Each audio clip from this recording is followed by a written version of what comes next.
We have had over 200 booked calls and we signed and onboarded 24 new clients. And I wish I could just sit here at the end of it all, well, when it's about to all kick off even further, and tell you that this has all to do with me overcoming some fear and phobia and sitting down nose to the grindstone and just doing endless bounds of outreach, DMing people, chasing them endlessly with endless amounts of grit and determination, and cold calling and overcoming rejection and adversity and snatching victory from the shark's jaws and whatnot. But I'd be lying, because this had nothing to do with outdated methods like cold calling, outreach, door knocking, working in DMs, or any of that stuff. No. A bit about myself: I have at this point spent over $10 million in ads over the last 4 years across social media, all social media. I've worked with over 60-70 brands and coaches and consultants. I've worked in marketing agencies and for marketing agencies, helping brands scale to 6, 7, and 8 figures. And I've even worked with 3 corporate brands, 10-figure brands, and dealt with big, large corporate clients. And so the question stands. Client acquisition has been a pretty big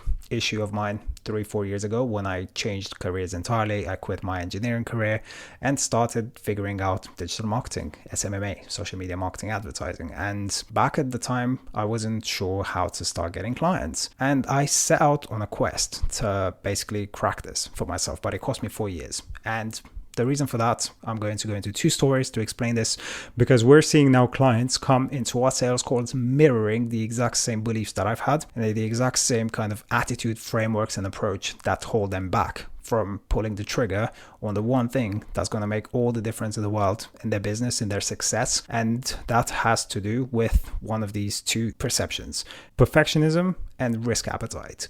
Now, in order to understand the risk appetite, I'm going to tell you a quick story about how 2-3 years ago, I've had a bunch of hustles in the last 4 or 5 years as I was trying to do a bit of soul finding to figure out what I was going to do.